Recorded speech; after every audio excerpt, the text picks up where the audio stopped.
কালীঘাট মন্দির কলকাতার একটি প্রসিদ্ধ কালী মন্দির এবং 51 শক্তিপীঠের অন্যতম হিন্দু তীর্থক্ষেত্র।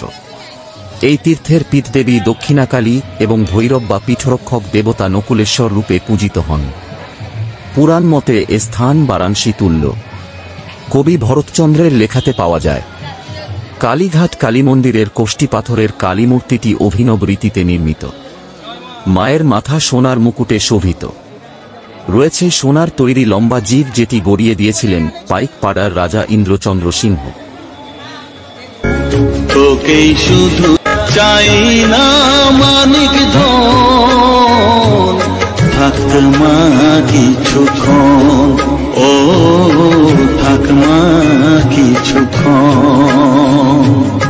আমার কাছে, থাক মা কিছুক্ষণ।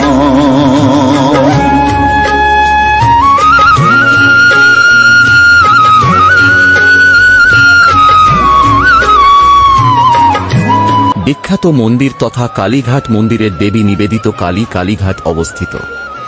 এটি 51 শক্তিপীঠগুলির মধ্যে একটি। বর্তমান মন্দিরটি 1809 সালে নির্মিত হলেও কালীঘাট মন্দির কলকাতার প্রাচীনতম কালী মন্দির। দক্ষিণায়নী সতীর ডান পায়ের আঙ্গুলটি এখানে পড়েছে বলে জানা যায়। এখানকার শক্তি দক্ষিণ কালিকা নামে পরিচিত। হিন্দু পরিপ্রেক্ষিতে পবিত্রতম এক তীর্থস্থান। এটি ভক্ত দৈনন্দিন হাজার হাজার পদধ্বনি সূচিত হয়। যাই হোক, মঙ্গলবার এবং শনিবার খুব শুভ হিসাবে বিবেচিত হয় এবং ভিড় এই দুই দিনে বিশেষত সন্ধ্যাবেলায় 100 গুণ বেড়ে যায়। বিশেষ দিন যখন দেবী আরও বেশি তীর্থযাত্রী গ্রহণ করেন তা হল বিপদতারিণী ব্রত চলাকালীন এবং যখন দেবী রতন্তিকা এবং ফলাহারিণী কালী হিসাবে পূজিত হন।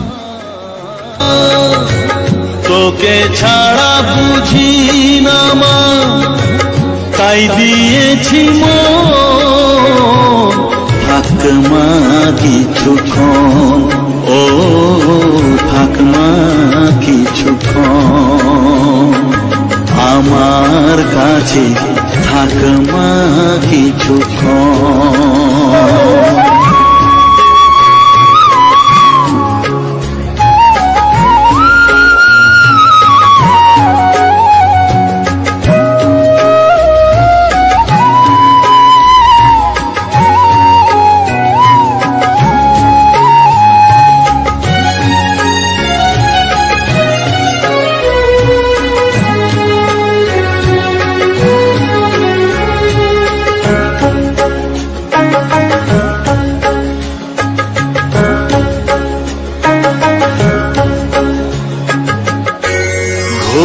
ধারে দেখা সালো, ঘোচাস মনের কলুষ কালো, ঘোড়া ধারে দেখা সালো, ঘোচাস মনের কলুষ কালো, তুই মুক্তি ভগবতী,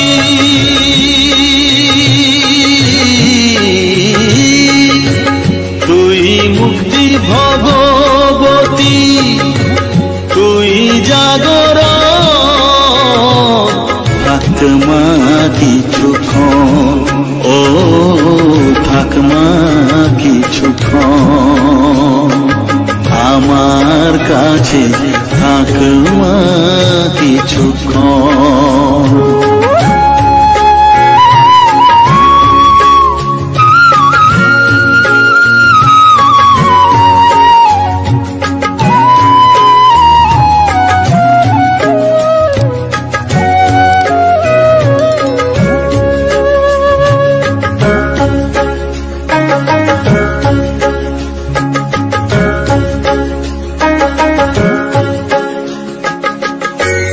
মাগো তোর কোলে দেখাই, কত সুখ শান্তি যে পাই, মাগো তোর